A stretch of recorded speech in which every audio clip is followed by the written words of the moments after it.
Nah, yang pertama di sini kita akan membahas tentang sejarah manajemen. Sejarah manajemen sendiri contohnya adalah pada masa Mesir kuno. Manajemen telah digunakan untuk mengatur pekerjaan konstruksi piramida.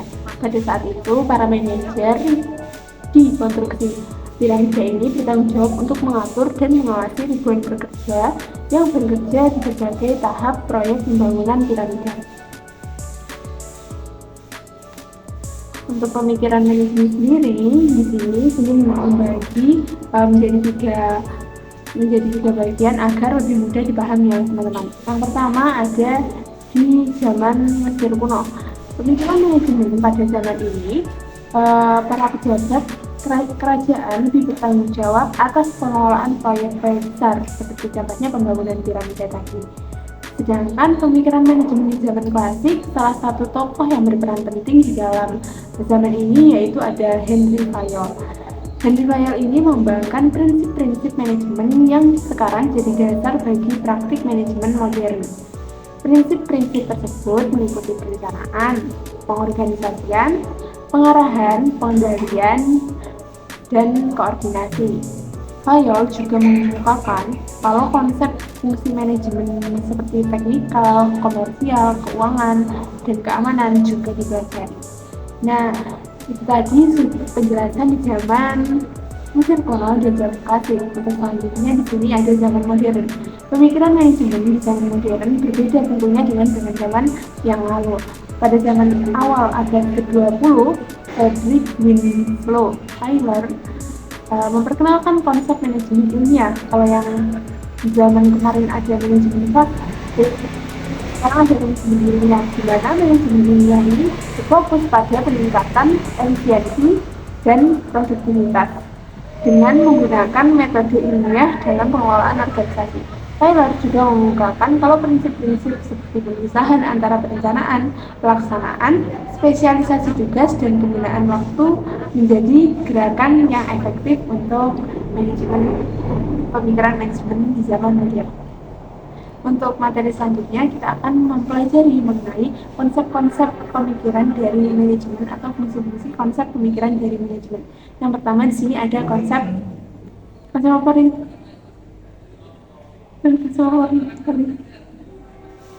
Yang pertama ada konsep motivasi, yang kedua ada konsep motivasi.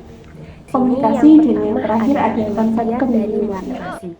Motivasi sendiri adalah alasan yang mendorong seseorang untuk menyelesaikan, menghentikan, atau melakukan suatu kegiatan guna mencapai tujuan tertentu yang dituju oleh motivasi. Selanjutnya yaitu tentang pengertian manajemen motivasi. Di sini manajemen motivasi adalah serangkaian kegiatan dan strategi yang dilakukan oleh para pemimpin atau manajer untuk merangsang, memelihara, dan mengarahkan motivasi karyawan guna mencapai tujuan individu dan organisasi. Di sini tujuan dari manajemen motivasi adalah untuk menciptakan lingkungan yang memotivasi, memenuhi kebutuhan karyawan, dan mendukung pencapaian sasaran organisasi. Manajemen motivasi sendiri melibatkan pemahaman terhadap kebutuhan, harapan, dan juga aspirasi karyawan. Di sini ada pengertian manajemen motivasi dari beberapa ahli, yaitu yang pertama, menurut Fred Lutas. Menurut Lutas, manajemen motivasi adalah proses membangkitkan, memelihara, dan juga memperlihatkan arah individu agar mereka memiliki tingkat kinerja dan kepuasan yang tinggi dalam mencapai tujuan organisasi. Yang kedua adalah George R. Terry. Terry mengatakan bahwa manajemen motivasi ialah menciptakan dan memelihara lingkungan di mana orang tersebut dapat bekerja secara optimal untuk mencapai tujuan yang diinginkan. Yang ketiga yaitu dari Gary Dessler yang mengatakan bahwa manajemen motivasi adalah proses yang membantu menciptakan kondisi agar orang dapat mencapai tujuan organisasi yang lebih efektif dengan memenuhi kebutuhan dan keinginan mereka. Yang terakhir dari Abraham Maslow. Abraham Maslow memandang bahwa manajemen motivasi sebagai proses pemuasan kebutuhan manusia dalam berbagai tingkatan, mulai dari kebutuhan fisik hingga kebutuhan aktualisasi diri. Di sini ada tujuan manajemen motivasi. Tujuan dari manajemen motivasi mencakup beberapa aspek yang berkontribusi pada peningkatan kinerja dan kepuasan karyawan serta pencapaian tujuan organisasi secara keseluruhan. Tujuan manajemen motivasi ada yang pertama, meningkatkan kinerja individu, di mana manajemen motivasi bertujuan untuk meningkatkan kinerja individu dengan merangsang dorongan dan semangat kerja sehingga nantinya karyawan akan termotivasi untuk lebih cenderung bekerja lebih keras dan lebih efisien. Yang kedua yaitu meningkatkan kepuasan kerja. Di sini manajemen motivasi berusaha untuk menciptakan kondisi kerja memuaskan dan memotivasi karyawan sehingga nantinya terjadi keberhasilan dalam mencapai tujuan pribadi dan profesional dari meningkatkan kepuasan kerja. Yang ketiga, ada meningkatkan inovasi dan kreativitas. Di sini manajemen motivasi sangatlah tepat untuk merangsang inovasi dan kreativitas karyawan. Yang merasa terinovasi akan lebih mungkin untuk berpikir kreatif, memberikan ide baru, dan berkontribusi pada proses inovasi dalam suatu organisasi. Yang keempat yaitu membangun budaya kerja yang positif. Manajemen motivasi ini bertujuan untuk menciptakan budaya kerja yang positif di mana karyawannya akan merasa lebih dihargai, didukung, dan memiliki kesempatan untuk berkembang ke depannya. Yang terakhir yaitu mengoptimalkan pemanfaatan sumber daya manusia. Di sini dengan adanya manajemen motivasi akan memotivasi karyawan yang nantinya dapat membantu organisasi mengoptimalkan pemanfaatan sumber daya manusia sehingga nantinya dapat mencapai tujuan yang diharapkan dan juga hasil yang kita harap. Sekian materi dari saya, selanjutnya akan dipaparkan oleh rekan saya.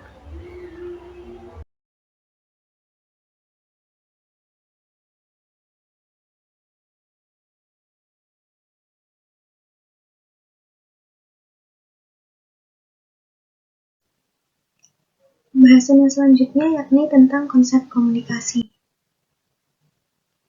Pengertian dari komunikasi merupakan proses penyampaian pikiran atau perasaan oleh komunikator kepada komunikan, di mana penyampaian pikiran berupa informasi, ide, pendapat, saran, dan lain-lain yang terlintas dalam pikiran komunikator. Sedangkan penyampaian perasaan berupa kemarahan, kesedihan, kegelisahan, keraguan-raguan, dan lain-lain yang diekspresikan oleh komunikator. Terdapat dua proses komunikasi. Yang pertama, proses komunikasi secara primer, yang merupakan proses menyampaikan pikiran atau perasaan dari komunikator kepada komunikan dengan menggunakan lambang seperti gestur tubuh, mimik wajah, isyarat, bahasa, dan lain-lain.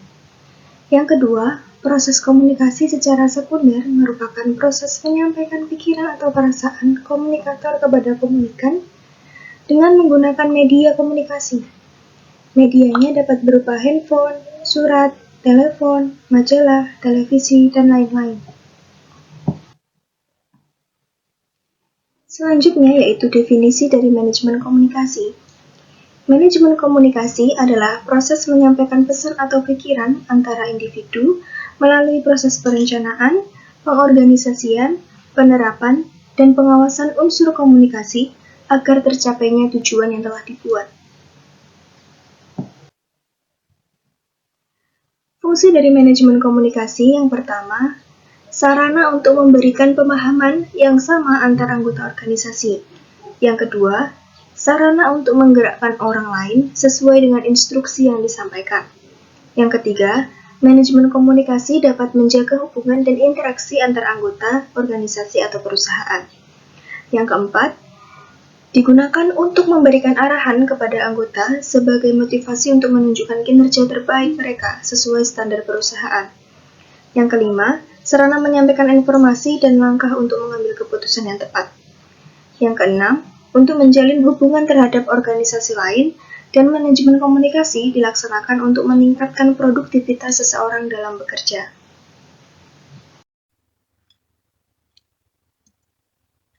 Baik, untuk selanjutnya yaitu materi mengenai konsep kepemimpinan. Yang pertama yaitu definisi kepemimpinan. Banyak orang berusaha mendefinisikan kepemimpinan, dan ada banyak definisi yang berbeda.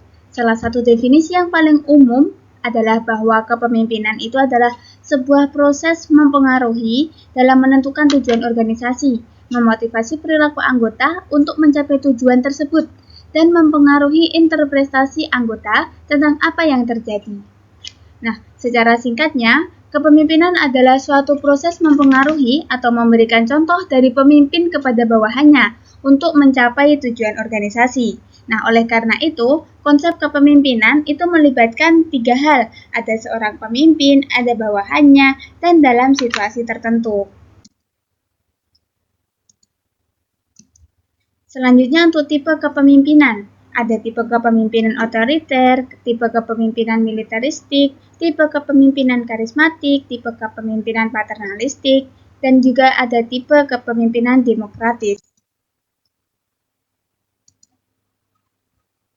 Nah, yang pertama yaitu tipe kepemimpinan otoriter, yang mana dalam tipe kepemimpinan otoriter, seorang pemimpin bertanggung jawab atas kebijakan dalam jenis kepemimpinan ini, mengingat kepemilikan organisasi yang dianggap tuh hanya milik individu tertentu. Nah, sehingga seorang pemimpin tuh bertanggung jawab atas semua jalannya alur organisasi. Oleh karena itu, staf bawahan dianggap hanya melakukan tugas atasan dan tidak diizinkan untuk berdebat maupun menyuarakan pendapat mereka. Nah, dalam tipe kepemimpinan otoriter ini, pemimpin adalah kunci dalam keberhasilan suatu organisasi. Baik, untuk yang kedua itu ada tipe kepemimpinan militeristik, yang mana dalam tipe kepemimpinan militeristik ini sering menggunakan sistem perintah, sistem komando hierarkis yang otoriter dari atasan ke bawahan dan menuntut bawahannya itu untuk selalu patuh serta penuh dengan acara formal. Nah, pemimpin ini sering menuntut bawahan. Selain itu, mereka memiliki tingkat disiplin yang tinggi untuk mencapai tujuan mereka. Nah, kemudian untuk yang ketiga itu ada tipe kepemimpinan paternalistis, yang mana tipe kepemimpinan paternalistik ini menganggap dirinya sebagai pemimpin itu lebih tahu dari semua orang, dan ia melindungi bawahannya seperti seorang bapak atau ibu yang penuh kasih sayang melindungi anaknya. Nah, sehingga pemimpin bergaya ini sering terlalu melindungi bawahannya, sehingga bawahan kurang ruang untuk inisiatif. Dan yang keempat, ada tipe kepemimpinan karismatik, yang mana pemimpin dari jenis kepemimpinan ini memiliki daya tarik yang akan diikuti oleh para pengikutnya. Nah, itu mungkin karena kecerdasan dari pemimpin, keramahannya, atau kemampuan untuk memanusiakan orang-orang di bawahnya. Banyak orang menyukai pemimpin seperti ini karena mereka dekat dengan bawahannya. Selanjutnya ada tipe kepemimpinan demokratis. Nah, gaya kepemimpinan ini mendorong setiap anggota organisasi untuk berpartisipasi secara aktif, memberi mereka tanggung jawab dan wewenang.